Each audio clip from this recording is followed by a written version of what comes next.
Hello friends. तो एक बार फिर से आप सभी का स्वागत है फिजिक्स की यात्रा सीरीज जो हम लोगों ने स्टार्ट की है, जिसमें हम बेसिक मैथमेटिक्स कवर कर रहे हैं। आज एक अनदर टॉपिक के साथ मैं आप लोगों के साथ जुड़ चुका हूं। आज का जो टॉपिक रहेगा हमारी बेसिक मैथमेटिक्स का, वो क्वाड्रेटिक इक्वेशन रहेगी। क्वाड्रेटिक इक्वेशन बहुत इंपॉर्टेंट हमारे बेसिक मैथमेटिक्स में है। आज का टॉपिक है हमारे पास क्वाड्रेटिक इक्वेशन, राइट।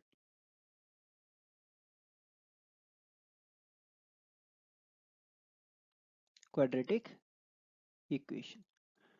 सो आपने पढ़ा होगा, 10th क्लास में भी पढ़ी होगी क्वाड्रेटिक इक्वेशन आप लोगों ने। आपको थोड़ा सा आइडिया होगा कि क्वाड्रेटिक इक्वेशन कौन सी इक्वेशन होती है। इस फॉर्म में आपके पास कोई इक्वेशन हो, a x square plus b x plus c is equal to 0, इस तरह की जो आपके पास इक्वेशन है, ये आपके पास क्या होती है, क्वाड्रेटिक इक्वेशन होती है, राइट।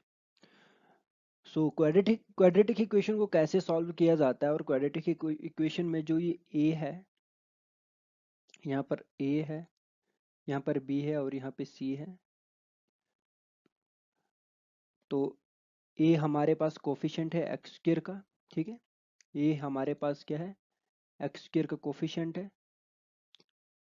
एंड बी हमारे पास जो है, ये हमारे पास कोफिशिएंट एक्स का है। और सी जो हमारे पास, ये हमारे पास एक कांस्टेंट है, राइट। सो इसको सॉल्व करने के लिए हमारे पास, अगर आप लोगों ने पहले भी पढ़ा होगा, एक फॉर्मूला होता है।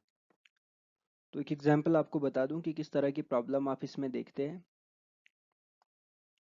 एग्जांपल के तौर पे यहाँ पर आप देख सकते हैं। मान लो कि आपके पास कोई इस तरह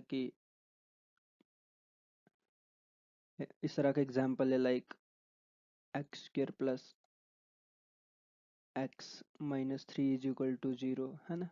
तो यहाँ पे आपके पास ए का कोफिशिएंट क्या है, 1। और बी का कोफिशिएंट क्या है, बी का कोफिशिएंट भी 1। और सी क्या है, सी आपके पास है -3। सो अगर आपके पास कोई अनदर इस तरह की इक्वेशन होगी, x square plus 5x is equal to 0, ये भी आपके पास क्वाड्रेटिक इक्वेशन है, परंतु यहाँ पे क्या देखने को मिलेगा, a is equal to 1, b is equal to 5 and c is equal to 0। ये इक्वेशन भी आपके पास, ये इक्वेशन आपके पास एग्जाम्पल है क्वाड्रेटिक इक्वेशन के। सो क्वाड्रेटिक इक्वेशन के रूट हम किस तरह से फाइंड कर सकते हैं, वो मैं आप लोगों को बताऊंगा। Before understanding the concept of roots of quadratic equation, मैं आपको यहाँ पर एक और बात बताता हूँ। आप लोगों ने कभी पढ़ा होगा कि डिग्री के बारे में।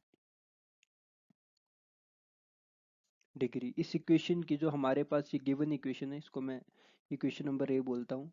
इस इक्वेशन में डिग्री क्या होगी, सबसे पहले तो हमें ये समझना है कि डिग्री होता क्या है। डिग्री दोस्तों, हमारे पास जो इक्वेशन है, इसमें जो कॉफी इसमें जो हमारे पास एक्स है, एक्स स्क्र है, एक्स है और सी है जो यहाँ पे दिखाई दे रहा है, इसमें इस इक्वेशन में सबसे हाईएस्ट रेज्ड टू की पावर जो होगी इक्वेशन में, वो हमारे पास डिग्री होगी। तो यहाँ पे हाईएस्ट रेज्ड टू की पावर है एक्स स्क्र की, एक्स एक्स की हाईएस्ट रेज्ड टू की पावर है 2। सो यहाँ पर हमारे पास इस इक्वेशन की जो डिग्री होगी, ये होगी 2। 2 क्या है, degree of equation A. Degree of equation A. And degree होता क्या है, हाईएस्ट पावर, ठीक है। जो हाईएस्ट पावर यहाँ पे है, वो हमारे पास डिग्री होती है। सब इस इक्वेशन के अगर हमें रूट फाइंड आउट करने हैं, तो हम किस तरह से इसके रूट फाइंड आउट कर सकते हैं। इसमें आप लोगों ने अगर पढ़ा होगा, अब से पहले कभी पढ़ा होगा, तो आप इस तरह से सॉल्व करते हैं, minus b plus minus root b square minus 4ac upon 2a। मान लो ये आपके पास डी है। इस वाले फॉर्मूला से आप इसके रूट फाइंड आउट कर सकते हैं। ये डी आपके पास क्या है, डिस्क्रिमिनेंट है। इसको क्या कहता है, डिस्क्रिमिनेंट है।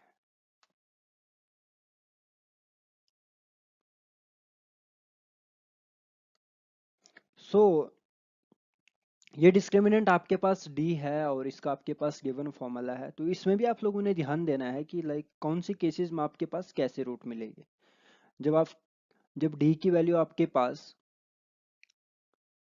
ये जो आपने यहाँ यहाँ पर इस इक्वेशन से आप फाइंड आउट करोगे डी की वैल्यू जो जो आपके पास ये गिवन इक्वेशन नंबर ए है, देन जैसे आप लोग डी की वैल्यू फाइंड आउट करेंगे दोस्तों, तो डी के आपके पास अलग अलग वैल्यू आएगी।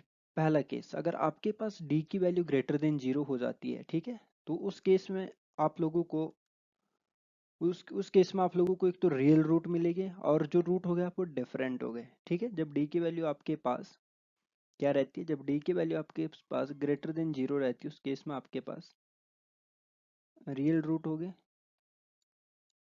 और साथ ही वो रूट क्या हो गए, वो डिफरेंट हो गए। एंड केस नंबर टू, अगर आपके पास d की वैल्यू जीरो हो जाएगी, d इक्वल टू जीरो हो जाएगा, ठीक है, तो उस केस में क्या हो जाएगा, उस केस में भी आपके पास रियल रूट हो गए, ठीक है, उस केस में भी आपके पास रियल रूट हो गए, बट यहाँ पे क्या लिखा था मैंने, different, real root and different, यहाँ पे real root and same. Okay, and next जो हमारे पास तीसरा जो कॉन्सेप्ट आता है वो आता है d लेस देन जीरो का। पहले d greater than zero, d equal to zero, d less than zero, इस केस में आपके पास कॉम्प्लेक्स रूट हो गए, कॉम्प्लेक्स में इमेजिनरी, जहाँ पर आयोटा टर्म इंक्लूड हो जाएगी, ठीक है ना। इस केस में आपके पास रूट कैसे हो जाएंगे, कॉम्प्लेक्स और इमेजिनरी।